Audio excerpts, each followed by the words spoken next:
Hello everyone and welcome back to my channel. In light of what's going on over at Fox Sports with their on-air host, Joy Taylor, who is alleged to have slept with her boss to get into her position and allegedly slept with her coworker as well for whatever beneficial reason that has yet to come of light, I thought about a previous situation that happened probably about, I don't know, maybe 10 plus years ago between CEO Debra Lee and Bob Johnson. Now, Debra Lee worked for BET, I think 20 plus years. 13 of those years, she was the CEO once Bob Johnson left. Now, Debra Lee at the time was married, as was her boss, Bob Johnson. Quick story here. Bob Johnson founded BET, which is Black Entertainment Television, a news network that used to mainly have Black music videos, Black TV shows, it was all Black everything. Anyway, Bob Johnson was the CEO and he was married at the time as well. So both of them had an affair. They had an affair with each other and ended up divorced. But I wanted to just provide for you a snippet of Debra Lee's story and see if you can find the same common thread that I found. Listen to this. Talked about your working and personal relationship with your former boss at BET, Bob Johnson. Right. So what is your advice about that, the power dynamics for women in the workplace? Right. Well, I wanted to tell that story because the power dynamics are so important in a relationship, and especially if you're having a relationship with someone you work for. Right. And we all know the potential pitfalls. I worked for Bob Johnson for 10 years before we had a personal romantic relationship, and he was a mentor and he pushed me, and he's responsible for a lot of my success.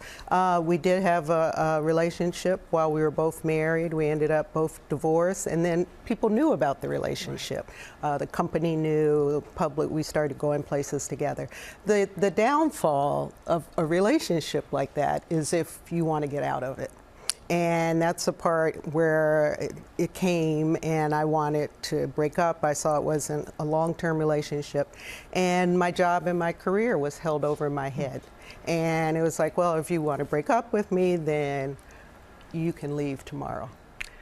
And that was, 20 years into my career at BET, so I would have lost everything. Yeah. I would have lost my career, my job, my ability maybe to get another job, because if I couldn't get a reference for the person I worked for 20 years, how do I explain that?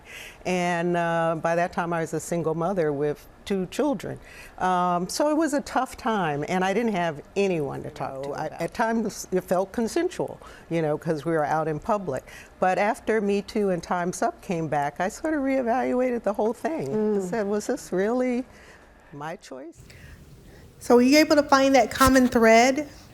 Both of these women, one confirmed and then one allegedly had an affair with their married boss. They were both married at the time. Joy Taylor was married at the beginning of her affair with Charlie Dixon, as Debra Lee was married when she began her affair with Bob Johnson. Now, same thread there, right? Then Joy Taylor allegedly said that if for any reason she were to be pushed out of her job over at Fox Sports, that she would go to the board, or Fox Sports 1, I should probably say that.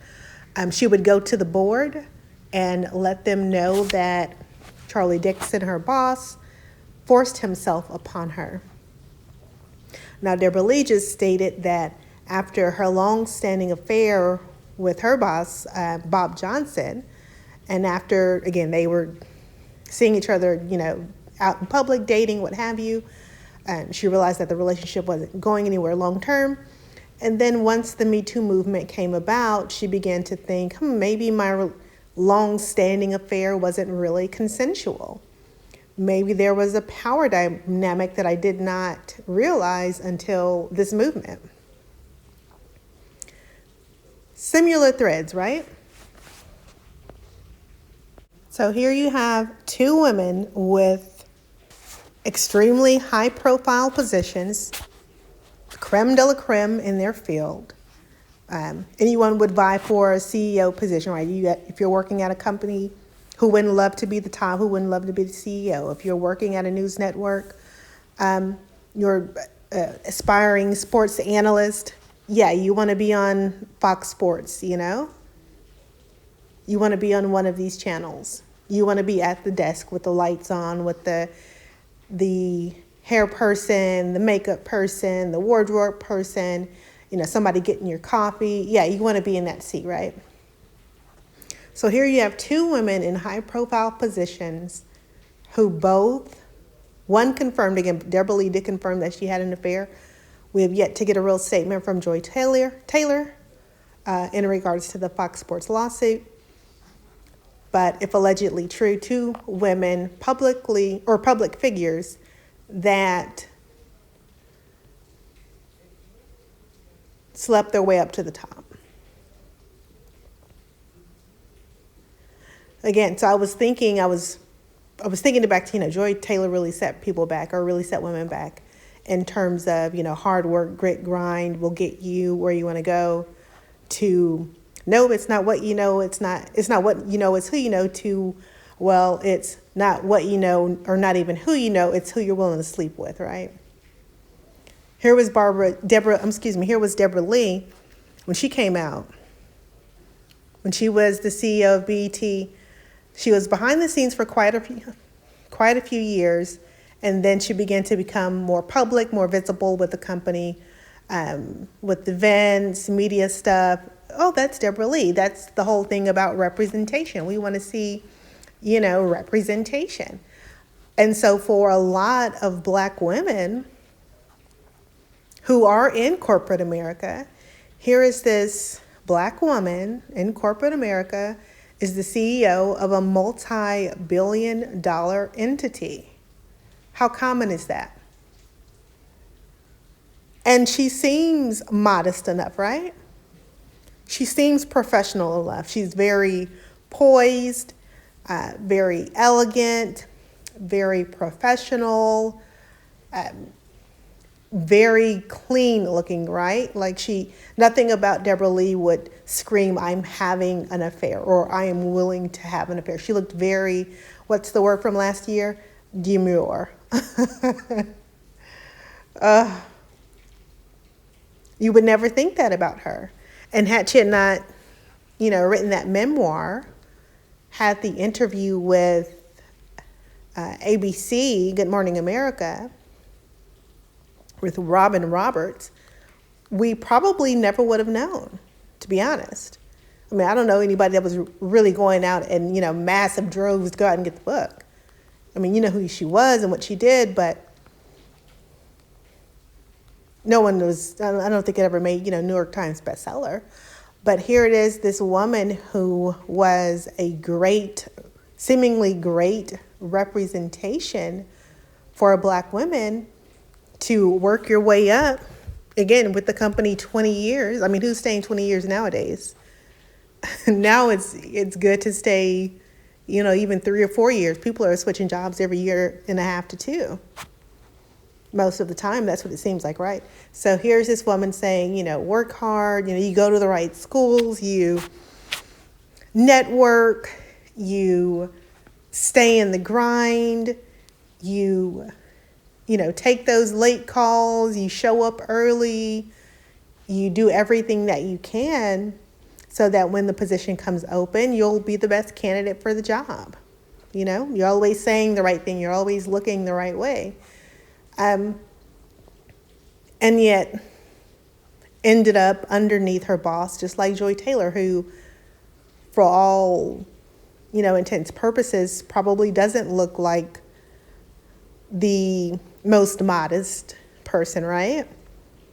Always showing an excessive amount of cleavage, you know, or maybe the way she does her makeup, or her whatever the case may be for her, right? Seemingly ended up allegedly underneath her boss. So what does that say for the multitude of women either in high profile positions or aiming to be in high profile positions? That is this the only way that we can get there? Just good old fashioned lay on your back, open your legs? I don't think so. And maybe that's the naivety of me. Maybe that's the hopefulness. Maybe there's the light at the end of the tunnel, like, no, somebody has to have done it the right way. Right? That's what I'm hoping, at least. Well, anyway, that's my rant. Thank you so much for listening. Don't forget to subscribe if you'd like, and leave comments down in the comment section if you are someone, or if you know someone that has, made it to the top of their career field or reached their dreams without compromising their morality. Definitely leave that down in the comments for inspiration. Subscribe.